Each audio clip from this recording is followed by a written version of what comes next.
Welcome to another edition of Project to Grandeur. As always, our focus is to discuss real estate information and solutions. Today we are joined with Mr. Sheili, the MD of Leigh and Lloyds. And together we'll be discussing about the challenges of being a real estate developer in Lagos. You're welcome, sir. Thank you very much. Okay, so tell us a little about Leigh and Lloyds. I mean, what you guys do, how you're set up, and all that. Thank you. Leigh and Lloyd is we're a limited liability company, a private company in Lagos State. We're into dredging of sand. That's our primary business. We've been in dredging in the last 8 years. We dredge Souq sand. We have a site in Ikorodu, Badagry, and Niger Axis. So based over the years, we saw the housing deficit and the need for housing in Lagos State. So we ventured into construction of building and sale of houses. And we've been in that business for the last 3 to 4 years now. And we thank God we're doing okay. Okay, but from where you are set up, for instance, this project is in Magodo, Shangisha. Yes. This is a highbrow area. Yeah. This is a very expensive area. Yeah. So from the look of things, you don't do subprime. I mean, you don't do for the mass housing. You are more tailored to the mid-level luxury part. Is there a reason for that? Yes. Going into the real estate market, we looked at different areas in the market. We looked at the high end, the low end, and the middle. And we chose the middle level. Because what we realized in the market is the housing, the majority of clients and customers who want to buy houses, they are in the range of between 40 and 50 million. So we looked at how can we cover this market? How can we get into this niche? So we looked at, we started out in Ogba as a suburb in Ikeja. That's where we started our project. We have sold a couple, we did semi-detached units and terraces. We started over there. Then we came to Magodo. Magodo is quite mid-level and high-level, it's expensive. So what we did is we went into joint ventures with landowners. So we looked for people who had land and that we were looking for people to partner them and develop. So we came into Magodo, we got land. This particular unit is a joint venture with the landowner, and we're building 8 units, which is going to be split according to our sharing arrangement. So that's what we did. And we also looked at other areas like Ilupeju, Ogudu. So we look at areas where we have land, where the landowner cannot afford to build it. We come in, we build, and we share. That's what we'll be able to do to accommodate that space. So you discussed about joint venture now, yes, which is very, very important. Yes. I mean, in the real estate sector these days, most people are very, very uncomfortable with joint venture arrangement. They prefer to buy land, but joint venture seems to be working for you. I mean, it's quite interesting. Yeah, it's not been that easy. You know, we have our own ups and downs. Even joint venture, you just have to make sure, you know, you get your legal, your paperwork done well. Because a lot of issues come up too, but we just have to manage it. You know, there's any business you're doing, they have their own ups and downs, their advantages and disadvantages. So it's not that easy, but at least we've been coping, and every day we are mastering on it, and we're getting more experienced in JVs. We also buy land. When we see affordable land in areas like in Ogba, we don't do joint ventures. We buy, like Yaba, any area, even Okwebi or Regu. We try to buy land in those areas. It's areas that where the lands are very expensive, we tend to go for joint ventures. Joint ventures. Yeah. And so far, it's not been too bad. Well, we thank God, it's been okay. We're still hanging in there. Right. That's good. Well then, talking about projects, how do you raise funds? That seems to be a major challenge for most people who want to go into real estate development in Nigeria. The fund is not easily accessible. And even where it's accessible, the interest rates are off the charts. So how do you manage that? It's not been easy raising funds. Just like I said, our primary business is dredging. And when we started dredging is a very capital intensive business. You know, and everybody was like, how are you going to do it? But when it comes to business, I don't always believe in capital. I believe funding should be the last. Once you have a good idea, you have a goal, you have a zeal, the fundings will come. So what we've done is our years of dredging, we've always reinvested every money we made back into our business. So like when we started our first project in Ogba, all the profit and capital, whatever we made in our business, we put it back into the next project. So if we do 2 units now, we're putting everything back into 4 units. When we do 4 units, we're putting everything back into 8 units. When we do 8, we're putting everything back in 16 units. We're trying to get to 5 years capital, so we have enough money that we can play around. It's not been easy. Projects, you know, we just every day as funds are coming in, we are reinvesting, and I tell you, we've cut costs in a lot of ways, not in structure-wise, but in like a lot of things we do. We remove our own blocks because we produce sand. We remove our own interlock. We get our materials from source. We go down to Orile, Lagos Island. We import from China. So all those areas, we've cut a lot of cost, and that's helped us, you know, with the funding gap. And banks, they don't really fund real estate projects because it's difficult. You know, the time that you might build a house under 6 months, 8 months, thinking you'll sell it within a year. We've had properties in the market for months. You know, real estate is not a business you can say, okay, I build today, in a week you're going to sell. It might stay longer than a week, a year, and it might go in a week. So we try not to be exposed. We take everything as it comes, little by little. Wow. Yeah. From your financial plans, from your business model, I see, it requires a lot of discipline. Yes. Okay, but for people who, I mean, are not into dredging, who have not been able to get some outside cash flow or something, how do you advise that they go into real estate development? Yeah, like in any business, you have to leverage on what you want and what you have. So I'll tell people, start small, grow. Okay. I believe every step at a time. So real estate it's big. There's so many areas in real estate. I tell people, yeah, you can do rental property. You can start from renting. You can start from leasing. You could do joint venture. You could get a land. It could even be family land. You use what you have. You could do a JV the first time. Have a land of your own. Get a developer to partner you. Do a JV with the developer. Whatever you get out of that, you can use to start your own. But I always advise people, any business I do, I start small and you grow. So when you start small, your mistakes, you can learn from it. And as you're growing, you know, you won't have any issues. So that's always been my model in any business I do. Start small, take it at a step at a time and grow. You can start with 1 unit, you can start with a bungalow, you can start with a flat, whatever it is, never too small. We didn't just start with 8 units. Okay. We've done a couple of 1 unit, 2 units, 4 units before we got to 8. So 8 units. Yeah. So your advice to the public, start small and work more on collaboration. Yes. You know, you leverage on what you have. You know, you have a land, you have money. And also, there's another aspect in the industry, but it depends, like off-takers. You have to be disciplined. So you can get land. Sometimes you might be lucky before you start a project and see somebody who wants to key into it. You can give them a discount, and you know, you can use their money to build. But that too, you have to be careful, because I've known a lot of people who have tried that and they've mismanaged funds and have gotten stuck. So we just have to, it all boils on discipline. That's just it. Okay, you mentioned something very, very critical right now. That's the off-takers. Yes, the off-takers. Off-takers mean people buying off-land, people buying before the project is developed. Yes. Okay, so, but I know personally that in the Nigerian market, people do not have faith in buying off-plan. Yes. How does one handle that? Yes, it goes to do with your name, your integrity, and what you've done. Like we've done a couple of projects, and we've had people who have come to those projects, and the projects are sold, and they tell us, where is your next project? We want to be part of it. So we already have people on our list waiting. Okay. So when we have a new project, we call them, we let them know, and they've seen that we have delivered. So based on that, they are ready to commit, and they've seen a lot of our projects are ongoing. They know we can deliver. So if you have a track record, you won't have a problem with that. So you are saying build your social capital over time. Over time. All right. All right. That, I'm sure that would work. All right. Then again, another issue that we are very familiar with in the Nigerian real estate market is the issue of mortgage.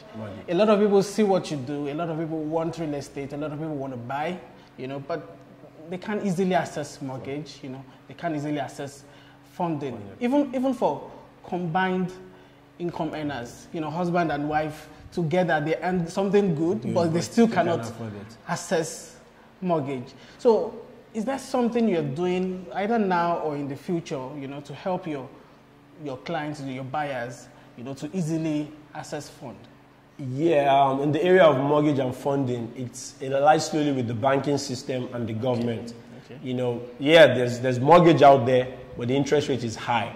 We're talking about 24 to about 32%, and that to me is killing. So what we've done is, it goes back to the off-taker plan. We've done it in the past. We give payment plan. So, like, if you want to buy, presuming a property of 50 million, we can ask you, how much do you have now? If you can come up with about 60 to 70% of that initial payment, okay, we can give you a couple of months to spread the rest. Okay. It's not as mortgage, but at least we are easing and we're doing what we can, because our funds to our personal funds, and we too can't tie our funds down for too long. So I tell people, if you want to buy, give us a proposal. Let us know your cash flow. Let us know what you want, and we could always work something out and meet halfway. Okay, so you talked about not being able to tie down your funds for too long. Yeah. Because someone, once suggested to us that why don't we employ the lease to own model like the Lagos State government did. Homes, Lagos Homes did some time ago. That how come, individual developers, don't employ that model? Well, like I said, the people doing the lease to home are the government. People and banks who have long-term funding. The major problem in the real estate market has been the long-term funding. Most Nigerian banks don't loan for between 2 and 3 years. But in the real estate, you're talking about mortgage. Like in the United States, a mortgage between 10 to 25 years. Yeah. So getting that kind of funding here is very difficult. So the best we can do is the short-term funding and the off-taker plan. And getting people to come in clusters, maybe cooperatives. And before the project starts, key in and start paying. Okay. All right. You've mentioned a couple of challenges. Yeah. You've talked about the funding and the system, and you've talked about. We've talked about the trust people have. You talked about building up social capital over time and all that. What are the other challenges related to development in Lagos State, especially Lagos State now? And then talking about choice areas. Well, the major challenge that have been is the building. There are a lot of challenges. The building approval, the permits, the Lagos State Building Control, the Lagos State Physical Planning Authority, then even the perfection of documents, C of O, governor's consent, deeds. It takes too long. Like, that's why I tell people, like, if you borrow money for real estate, for example, even time to perfect your document, like construction time takes between 6 to 8 months, maybe a year. It takes between 2 years to get a C of O. Our first project we did in Ogba, till today, the C of O is not out. We've done everything, we've paid, we've done everything, but it's still not out. That's like, and you can't sell without a C of O, because a lot of people come in that want to buy through the bank's mortgage. They need a title document to submit for their collateral. But when the documentation is taking 2 years, that's even prolonging it. A lot of people that even can get loan, but they can't find a property to buy at that rate. Then also the building approval, the laws. I think the laws are old and need to be changed. Like, we have laws that you have to leave 6 meters in front, 6 meters on the side, 6 meters on the side, 6 meters on the back. There's no land again in Lagos. I think we should be talking of going up in Lagos State. We should be thinking of high rises and not thinking of, land size and all that. The laws need to be reviewed and changed. And every time I tell the Fiscal Planning Authority and LAPCA, and they say, well, we have to go back to the state. We all know there's no land. What we're doing now is, most things, we're breaking down old houses of 25, 30 years in built-up areas, and we are converting them to modern, smaller, contemporary structures. And we are still having issues with approval, and it takes long. So the time of permits and COO and deed should be worked on with the government, because this will help more people bring more funds into the real estate sector, and they can get their funds out quickly. All right. Okay, well, I'm sure the government and the necessary authorities are listening, and hopefully they'll do something about it. All right, you talked about structure now and then models. Outside, especially in places like China, there are, more contemporary buildings, models being employed. people are even using containers For their houses. and I think they are a lot more cost effective than using the whole brick and mortar and everything. But I mean, how come what we have mostly in Nigeria is still brick and mortar everywhere? How come people are not using wood, using containers and all these other design models? I think that has to do with also, and it's a cultural thing. Okay. And we're still, because we've not, the containers, the woods, I've read a couple of articles that people have tried it out. So the climate, Nigeria is hot, the humidity, our country in itself cannot permit a lot of those structures. And also the finishing, we've not perfected that active, because if you build a container, you must, the paddings, the inside, the insulation, then power too is going to affect. Because if you do something container and there's heat, there's 24 hours light. So you know the cooling systems are working. But here, the lights, is still on and off. But I think with time, we'll get there. But a lot of those units are more for mass housing. Like where you're trying to do 1,000, 1,500 units. Then like modular little bungalows or little houses like that would work. But for what we are doing, we are looking more of the mid-level, the GRAs, concentrated areas. So we're looking at middle-class people, middle-class families.